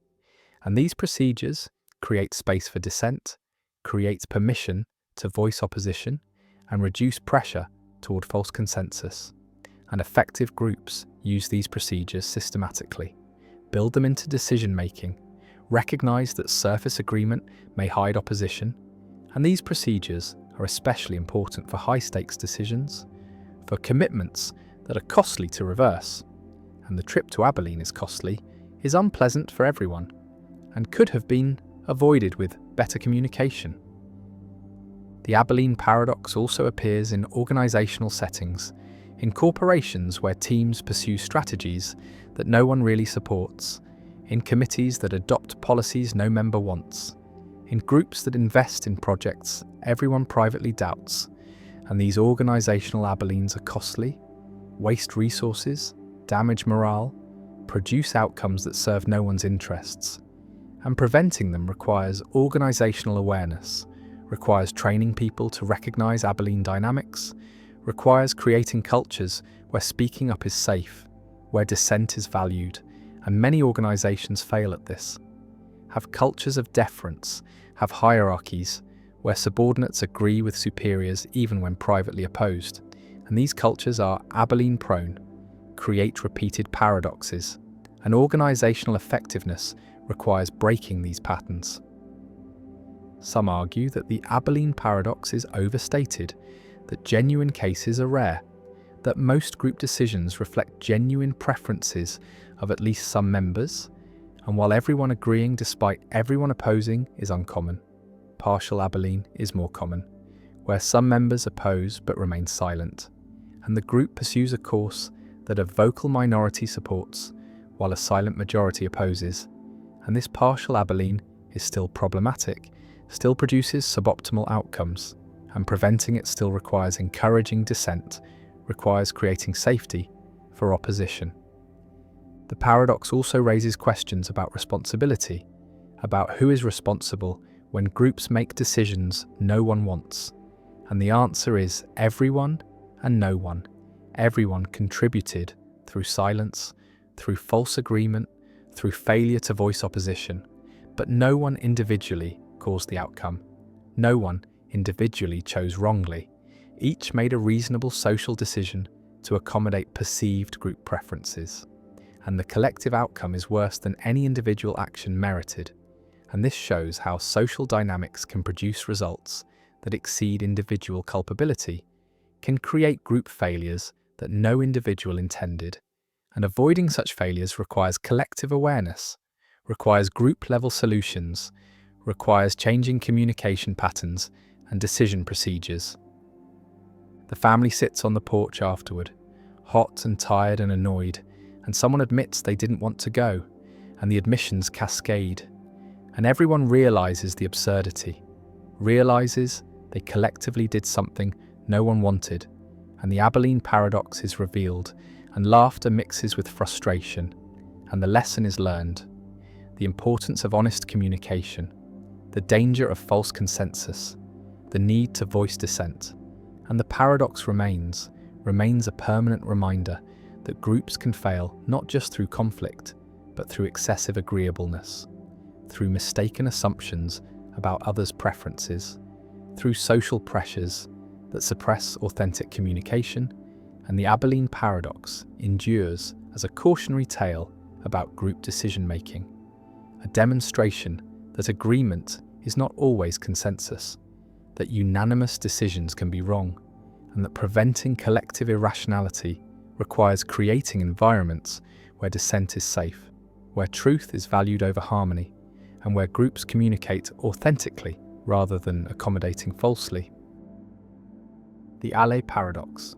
Maurice Allais, a French economist and Nobel laureate, presented a pair of choices in 1953 that revealed a systematic pattern of preferences violating the independence axiom of of expected utility theory, and this became known as the Allais paradox, one of the most influential demonstrations that human decision-making deviates from the prescriptions of standard rational choice theory. And the paradox shows that people's preferences can be influenced by irrelevant alternatives, by outcomes that occur in both options and should therefore cancel out, yet somehow affect which option is chosen. The first choice involves two lotteries. Lottery A offers a certain gain of $1 million, while Lottery B offers a 10% chance of winning $5 million, an 89% chance of winning $1 million, and a 1% chance of winning nothing. And when faced with this choice, most people prefer Lottery A, the certain million, preferring the sure thing to the gamble, even though the gamble has a higher expected value. And this preference reflects risk aversion, a common and generally accepted feature of human decision-making. The second choice involves two different lotteries. Lottery C offers an 11% chance of winning $1 million and an 89% chance of winning nothing, while Lottery D offers a 10% chance of winning $5 million and a 90% chance of winning nothing. And when faced with this choice, most people prefer Lottery D, the gamble with the higher potential payoff, accepting the slightly lower probability of winning in exchange for the much larger prize. The paradox emerges when these two preference patterns are analysed together, because the independence axiom of expected utility theory requires that if Lottery A is preferred to Lottery B, then Lottery C should be preferred to Lottery D. And the reason is that Lotteries A and B differ from Lotteries C and D only in that there is an 89% chance in both A and B of receiving $1 million, and in both C and D this 89% outcome is replaced with winning nothing, and this replacement should affect both lotteries equally, should not change the preference order, because the independence axiom says that preferences between lotteries should depend only on outcomes where the lotteries differ, not on outcomes that are the same in both. And the 89% probability mass is shifted in the same way for both pairs, and so if you prefer A to B, you should also prefer C to D. And if you prefer D to C, you should also prefer B to A. The typical pattern of preferences, A over B and D over C, cannot be represented by any utility function satisfying the expected utility axioms. And so the Allais paradox demonstrates that people systematically violate the independence axiom, that their preferences are sensitive to common outcomes in ways that expected utility theory does not permit. And this violation is robust, appearing in experiments with diverse populations, with real monetary stakes, with careful experimental design, and the paradox cannot be dismissed as error or confusion, but represents a genuine feature of human decision-making. The paradox has inspired alternative theories that can accommodate the observed preferences, including prospect theory, developed by Daniel Kahneman and Amos Tversky, which modifies expected utility theory by introducing reference points, by treating gains and losses differently, by allowing for probability weighting where people overweight small probabilities and underweight large probabilities. And these modifications can explain the Allais preferences, because in the first choice, the certainty of $1 million receives extra weight, making Lottery A more attractive, while in the second choice the small probabilities are overweighted, making the 10% chance of $5 million in Lottery D seem more appealing than the 11% chance of $1 million in Lottery C.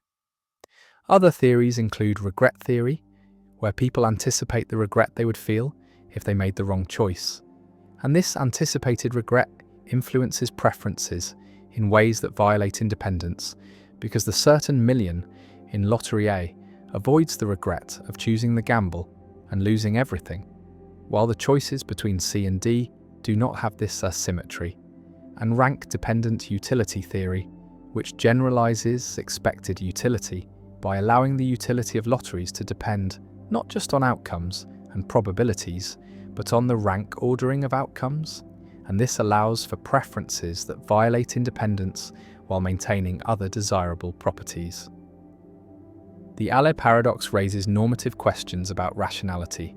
Some argue that the independence axiom is a fundamental requirement of rational choice, that violating it leads to incoherence, to preferences that can be exploited through Dutch books or money pumps, to decision-making that is systematically suboptimal, and that people who exhibit Allais preferences are making mistakes and should revise their preferences to conform to expected utility theory. While others argue that the independence axiom, while mathematically convenient, is not a necessary condition for rationality, that it does not capture important aspects of how people value uncertain prospects, that preferences like those in the Allais paradox reflect legitimate concerns about certainty, regret, and the context of choice, and that we should revise our normative theories to accommodate these preferences rather than dismissing them as irrational. The paradox also has practical implications for economics and policy, because if people systematically violate independence, then markets may not function as standard theory predicts. Risk preferences may be context-dependent.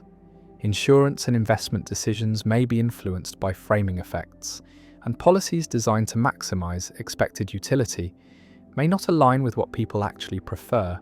And understanding these deviations from expected utility helps explain phenomena like the equity premium puzzle, the disposition effect, and other anomalies in financial markets and economic behavior.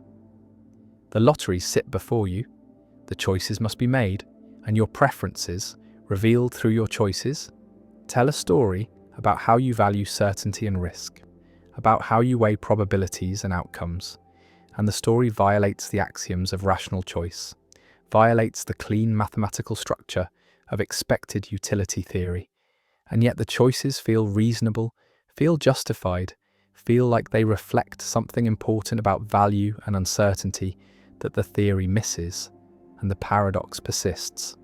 The gap between theory and behavior remains. The independence axiom is violated again and again in experiments and in life, and decision theorists must choose.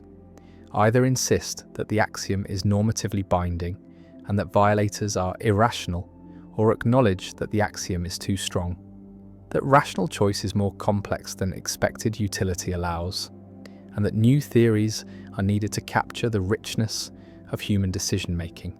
And the Allais paradox remains a landmark, a decisive demonstration that classical rational choice theory does not fully describe or prescribe human behavior, a challenge that spawned new theories and new research programs, and a reminder that rationality is contested, that what counts as a reasonable choice depends on assumptions and frameworks that are themselves open to question, and the lotteries remain, the choices remain, the preferences remain, and the paradox endures, unsolved in the sense that no consensus has emerged about whether the preferences are rational or irrational, about whether we should revise our theories or our preferences, about whether independence is a negotiable axiom or a non-negotiable requirement.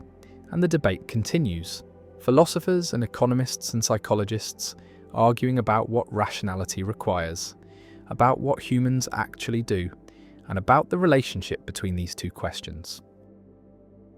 The Bell spaceship paradox. When two rockets pull a string apart, two identical spaceships float in space, separated by some distance, let us say 1 kilometer measured in their initial rest frame, and a thin thread connects the two ships, stretched taut but not under tension, and now both ships fire their rockets simultaneously, both accelerating at exactly the same rate, both reaching the same velocity at the same time as measured in the original rest frame.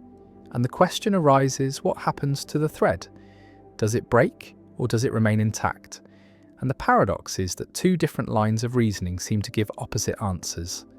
One argument says the thread remains intact because both ships accelerate identically and maintain constant separation in the original rest frame, while another argument says the thread must break because of length contraction, and this is Bell's spaceship paradox, proposed by physicist John Stuart Bell to clarify misconceptions about special relativity and the nature of length contraction. Consider the first argument. In the original rest frame, both ships start 1 kilometer apart, and both ships accelerate at the same rate. Their velocities remaining equal at all times, and so the distance between them, as measured in the original rest frame, remains 1 kilometer throughout the acceleration. The ships maintain constant separation as measured by rulers at rest in the original frame, and the thread, stretched between the ships, also spans 1 kilometer in this frame. And if the separation does not change, then why would the thread break? It experiences no increased tension, no stretching, and so the thread should remain intact. And this reasoning seems compelling, seems to follow directly from the symmetry of the situation. But now consider the second argument, from the perspective of someone accelerating with the ships, someone in the instantaneous rest frame of the spaceships at any given moment. And in this frame, the distance between the ships is undergoing length contraction relative to the original frame. The proper distance between the ships, the distance measured by a ruler moving with the ships, is greater than 1 kilometer, and growing because the ships are maintaining constant coordinate separation in the original frame, while length contraction says that moving objects are contracted. And so to maintain constant coordinate separation in the original frame, the proper separation must increase, must stretch, and the thread, a physical object with a rest length, cannot stretch indefinitely without breaking. And so the thread must snap as the proper distance between the ships increases beyond the thread's breaking point.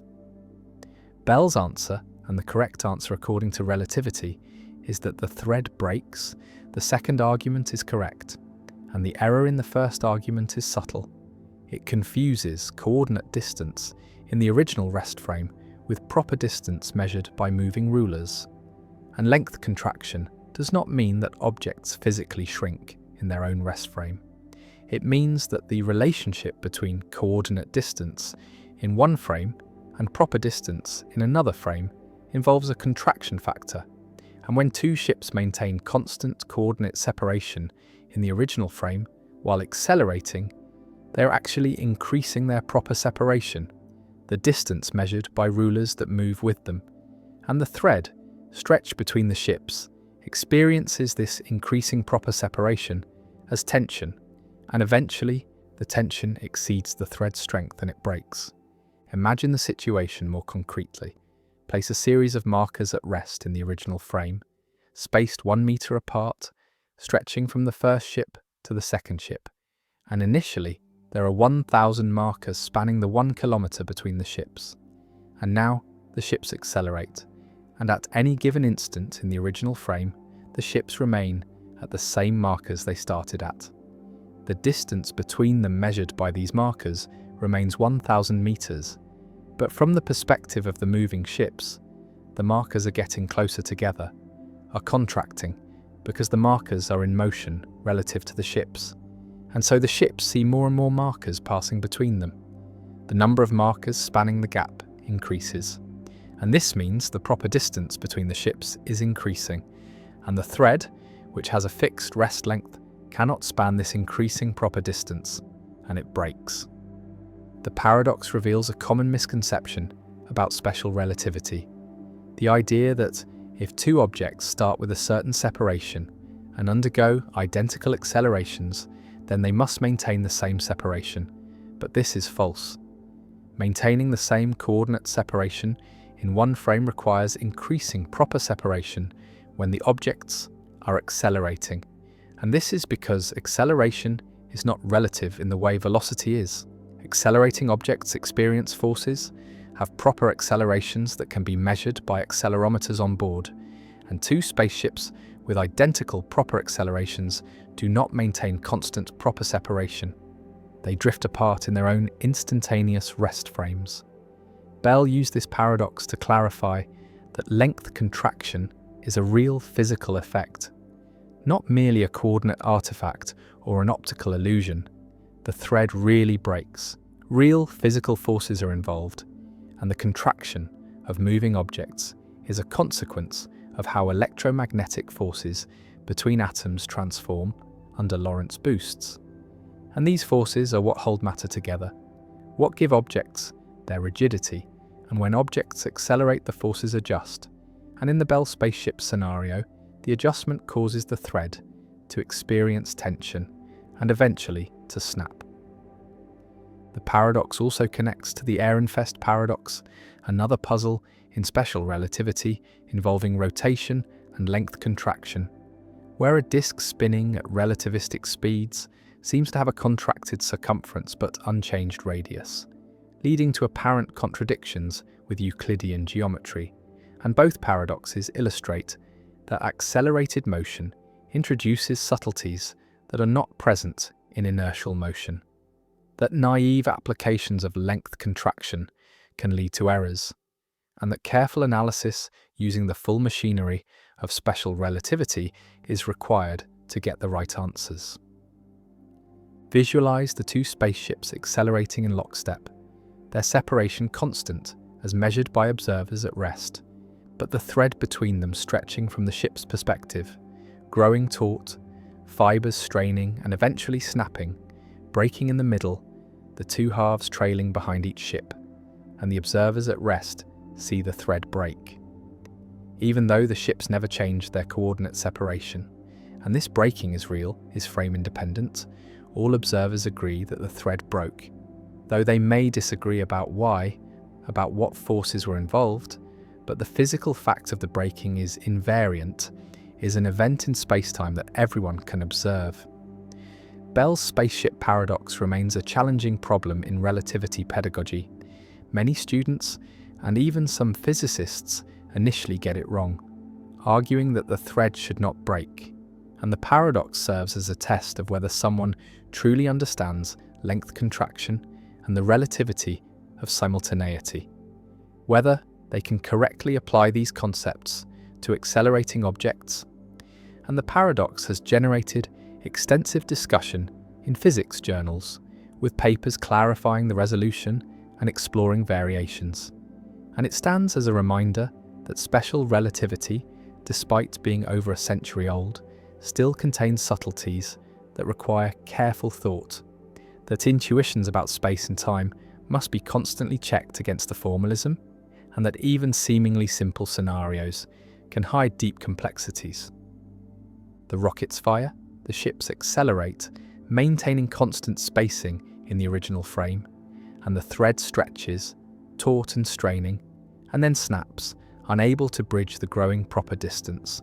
And Bell's paradox resolves, the thread breaks, relativity vindicated, and the lesson learned, that acceleration changes things, that maintaining coordinate separation requires increasing proper separation, that length contraction is real and physical, and that relativity continues to surprise, continues to challenge intuition, continues to reward careful analysis with deeper understanding of how space and time and motion interweave to create the strange but consistent fabric of relativistic physics. The blind sight paradox. Why some blind people can see without seeing. A patient suffers damage to the primary visual cortex, the region of the brain that processes visual information and produces conscious visual experience.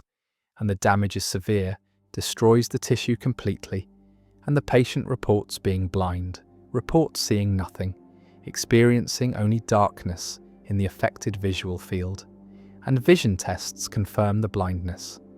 The patient cannot identify objects placed in the blind region, cannot read letters, cannot describe colours or shapes, and by every standard clinical measure, the patient has lost vision in that part of their visual field. And yet something strange occurs.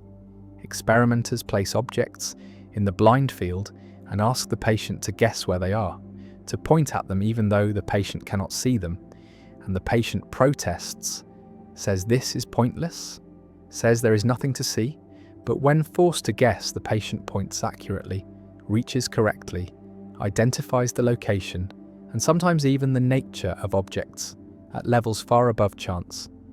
And this ability, this capacity to respond to visual information without conscious visual experience is called blind sight, and it creates a paradox. The patient is both blind and not blind, both lacks vision and has vision, lacks conscious sight but retains unconscious visual processing. And this dissociation between conscious experience and information processing challenges our understanding of perception, challenges the relationship between consciousness and function, and raises questions about what vision is, whether seeing requires awareness, whether perception requires experience. And this is the blind sight paradox, a phenomenon that reveals that consciousness can be separated from processing, that the brain can use information without the person experiencing it. Imagine the blind sight patient's perspective, looking straight ahead, and part of the visual field is normal, contains conscious visual experience, objects and colours and shapes, and another part is blank, is darkness, is absence of experience, and experimenters place an object in the blind region, a ball perhaps, and ask where it is, and the patient says, "I don't know, I can't see anything there." And the experimenter says, "Just guess.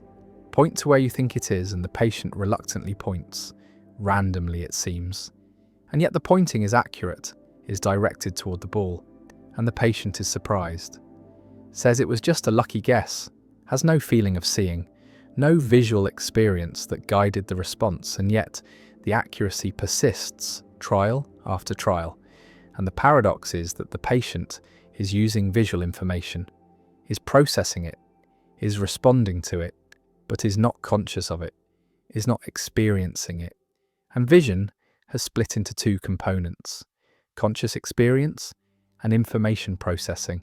And these normally go together, but in blind sight they come apart.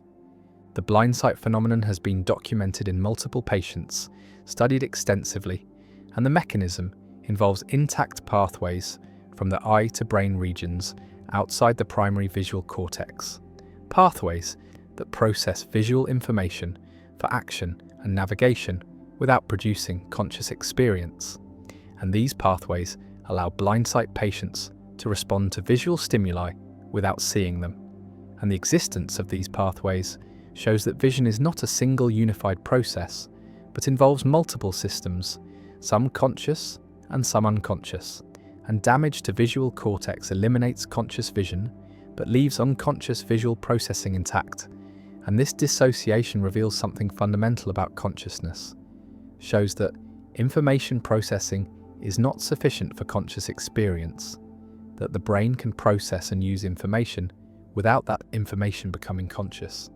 Visualize vision as having multiple components. One component processes information for conscious perception, for seeing in the ordinary sense, for having visual experiences, and another component processes information for action, for guiding behaviour, for spatial navigation. And normally these components work together, are integrated, and we do not notice the distinction. But in blind sight, they separate. One component is destroyed while the other remains, and the patient has action vision without perceptual vision, can use visual information for pointing and reaching, but cannot experience that information, cannot see it. And this shows that conscious experience is not simply a byproduct of information processing, but is a specific kind of processing, localized in specific brain regions. And when those regions are damaged, consciousness is lost even though other forms of visual processing continue. The blind sight paradox challenges functionalist theories of consciousness, theories that say consciousness is defined by functional roles, by what information does, by how it affects behavior, because in blind sight, visual information performs many of its normal functions, guides behavior, enables responses, but does not produce conscious experience. And so consciousness is not identical to function, is something additional, is a specific kind of processing beyond mere responsiveness to stimuli. And this supports theories that distinguish between access consciousness, the availability of information for cognitive processes, and phenomenal consciousness, the subjective experiential quality.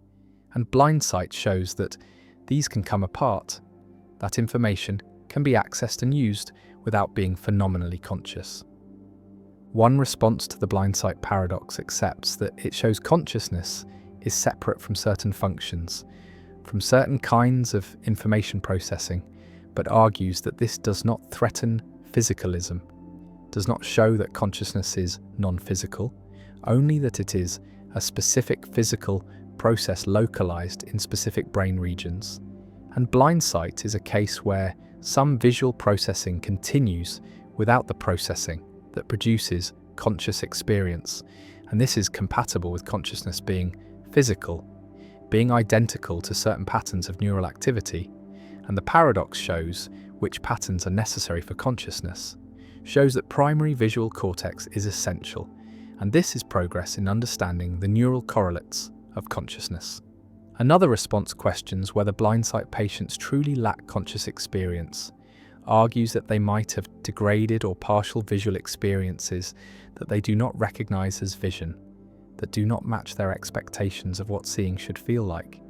And when they say they see nothing, they mean they have no clear, vivid visual experience, but they might have vague feelings, subtle impressions that guide their guesses, and these impressions might be minimal forms of consciousness rather than pure unconscious processing. And this response denies the complete dissociation, argues that some phenomenology remains in blind sight even if it is not ordinary visual phenomenology. A third response embraces the paradox as revealing that consciousness is not necessary for many cognitive functions, that unconscious processing is far more powerful than we thought, that the mind operates largely without awareness and consciousness is only the tip of the iceberg, a small subset of mental processes, and blind sight is an extreme case, but similar dissociations occur in normal cognition, where we process information, make decisions, guide behavior without conscious awareness. And the paradox shows that consciousness, rather than being essential to cognition, is a specialized feature that occurs only in certain conditions, for certain kinds of information processing. The blind sight paradox also has implications for debates about animal consciousness, about which animals are conscious, because if information processing without consciousness is possible in humans, then it might be the norm in simpler animals. Animals might respond to stimuli, navigate environments, exhibit complex behaviors without having conscious experiences, without there being anything it is like to be them. And this makes determining animal consciousness more difficult, makes behavioral evidence insufficient, because behavior can be produced by unconscious processing, as blind sight demonstrates. The patient sits in the laboratory, the blind field tested again and again, and each time the accuracy surprises, the pointing succeeds, the guessing is correct, and the patient insists they see nothing, feel nothing, experience nothing in that region. And yet the information is there, is being used, is guiding behavior. And the paradox persists. Vision without seeing, processing without experience, function without phenomenology. And the blind sight paradox remains one of the most important phenomena in consciousness research.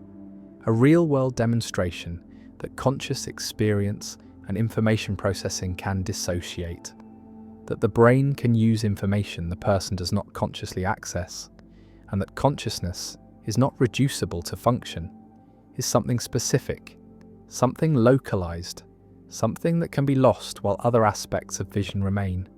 And the phenomenon continues to challenge theories of consciousness, continues to provide evidence about the neural basis of awareness, and continues to raise questions about what consciousness is, what purposes it serves, why it exists, and whether it is necessary for cognition or is instead a luxury, an addition, something that happens only when certain brain regions process information in certain ways.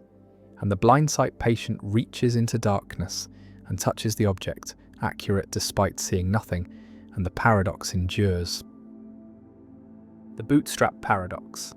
There exists a strange loop in time where cause and effect chase each other in a circle, where information or objects appear from nowhere, with no origin, no creator, no beginning, and this is the bootstrap paradox, named after the impossible act of pulling oneself up by one's own bootstraps, a paradox that emerges whenever time travel creates a causal loop that has no starting point. Imagine a time traveler who loves a particular symphony, and one day they decide to travel back in time to meet the composer, But when they arrive in the past, they discover that the composer has not yet written the symphony. And so the time traveler, eager to hear the music again, writes down the notes from memory and gives them to the composer, who then publishes it as their own work. And the symphony becomes famous, and years later, the time traveler hears it and falls in love with it and decides to travel back in time to meet the composer. And the loop is complete. The question that haunts this scenario is simple and unanswerable. Who actually composed the symphony? The composer received it from the time traveler, and the time traveler received it from the composer, and neither of them created it. The information simply exists within the loop, passed from future to past and back again, with no point of origin, no moment of creation, no author. The bootstrap paradox differs from the grandfather paradox because it does not involve contradiction. The timeline is perfectly self-consistent. Every event follows logically from every other event. There is no clash between cause and effect, and yet something feels deeply wrong, an intuition that things must come from somewhere. That information cannot simply exist without being created. The paradox appears in many variations: a book that writes itself, a watch that is given to a younger version of oneself, who then keeps it for decades before giving it back, a technology that is brought from the future and used to invent itself, and in each case the object or information becomes eternal, trapped in a loop of time, aging perhaps, but never truly beginning or ending. Some physicists accept the bootstrap paradox as a genuine possibility if time travel is real, arguing that closed time-like curves, paths through space-time that loop back on themselves, are permitted by general relativity under certain conditions, and that such loops might allow for causally self-sufficient systems where the past and future are mutually dependent. Others find the paradox deeply troubling, a sign that something is wrong with our understanding of causation, entropy, or time itself, because information in a loop would violate the second law of thermodynamics, which states that entropy always increases, that order does not arise spontaneously from disorder, and yet in a bootstrap loop, the information appears to be perfectly preserved, never degrading, never increasing in entropy, existing in a kind of timeless stasis. The many worlds interpretation offers one way out, suggesting that the time traveler who delivers the symphony creates a new branch of reality, and that in their original timeline, the symphony had a different origin, but this solution feels like cheating, multiplying universes to avoid the discomfort of the loop. The bootstrap paradox forces confrontation with deep questions about the nature of causation, whether causes must always precede effects, whether the universe permits closed causal loops, and whether existence itself requires an ultimate origin, or whether some things can simply be eternal and self-caused, through time without beginning or end, defying the intuition that everything must come from something, that there must always be a first cause, a prime mover, a starting point from which all else flows.